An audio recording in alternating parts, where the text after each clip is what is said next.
was infinitely strong. And eventually we scaled it back, but that was no fun. So it's back to where it was originally, which is ridiculously strong, can pile through anything. As a result, though, they're pretty rare. There's the one you do in this mission, and I think there's one other hidden in the world somewhere, and then there's some of the guerrilla actions have them in, but they're still pretty rare.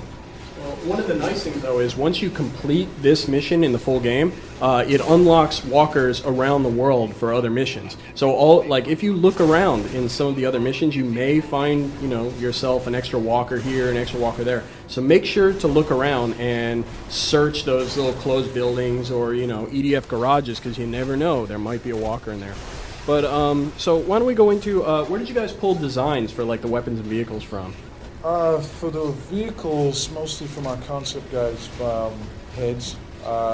They sit down, draw something up, send it off to our art director, and he would say, I hate it, do it again. And eventually they would come back with something we all liked, and we'd build it. And then we'd find it was impractical, and we'd have to modify it a little bit.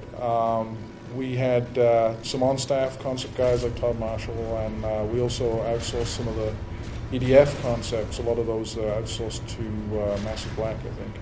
Mm-hmm. And they did a great job of designing this sort of very cohesive military style.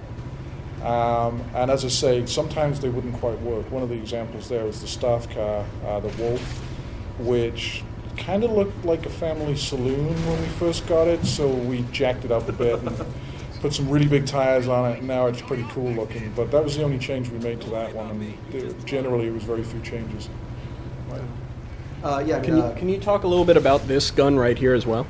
This gun, there's actually a funny story that I hope I can talk about. I'm going to talk about it anyways.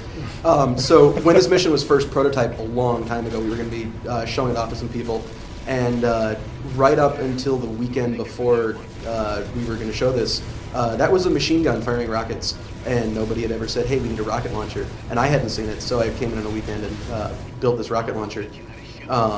So that's my funny story. It was funny after the fact. It wasn't so funny when I was in on the weekend.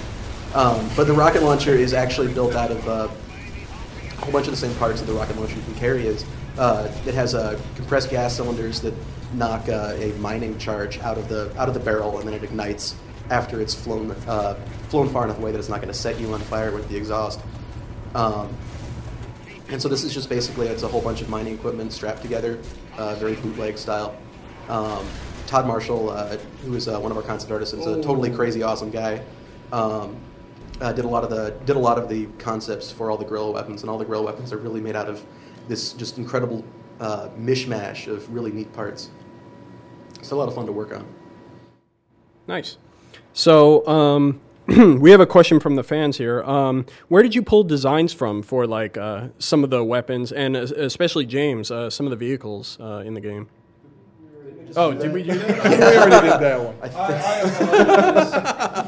But I can say that I know the concept guys took a lot of inspiration for the military vehicles from existing military technology and kind of extrapolating that and moving it forward into the future. So they have that very sort of hard-edged, stealth fighter kind of look even on the ground vehicles. The minor vehicles are just a bit more crazy. They're supposed to look like they're a little bit ragtag. They're relatively cheap to make, but very hardy at the same time. So that was really where the concepts for the vehicles came from, I think.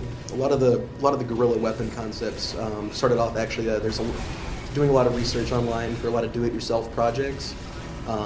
People cobbling other stuff together or machining a couple of their own parts. There's a lot of really cool stuff. Like somebody builds a custom Nerf gun. And I'd seen one of those, and that gets worked into the design somewhere. You take a look at what people are really doing in the real world to make cool stuff, and kind of extrapolate that in a world where you have gigantic rocket launchers and mining demolition equipment everywhere.